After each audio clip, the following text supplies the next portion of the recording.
ஐஸ்வர்யா கருத்தரித்தல் மையங்களில் ஜனவரி 30 முதல் பிப்ரவரி 5 வரை இலவச ஆலோசனை மற்றும் சிகிச்சைகளில் மாபெரும் சிறப்பு சலுகை. தேமுதிக விருப்பமனு விநியோகத்தை தொடங்கியிருக்கிறது. புதுச்சேரியில் பொது தொகுதிக்கு 10,000 ரூபாயும் தனி தொகுதிக்கு 5,000 ரூபாயும் கட்டணமாக நிர்ணயிக்கப்பட்டிருக்கிறது.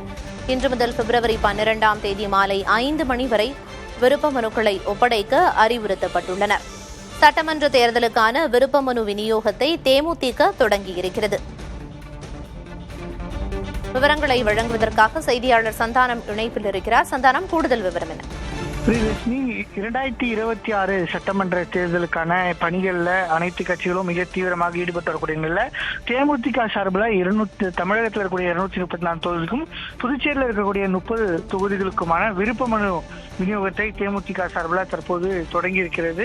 சட்டமன்ற பொது தொகுதிக்கு தமிழகத்தில் இருக்கக்கூடிய பொது தொகுதிக்கு 15,000 ரூபாயும் தனி தொகுதிக்கு 10,000 ரூபாயும், அதே போன்று புதுவையில் இருக்கக்கூடிய பொது தொகுதிக்கு 10,000 ரூபாயும் தனி தொகுதிக்கு 5,000 ரூபாய் என அந்த தொகையை செலுத்தி விருப்ப மனுவை பெற்றுக்கொண்டு கட்சியினர் சமர்ப்பிக்க வேண்டும். அதாவது 12ஆம் தேதி 5 மணிக்குள்ள சமர்ப்பிக்க வேண்டும் என்று கட்சியினுடைய பொதுச் செயலாளர் அறிவித்திருந்தார்.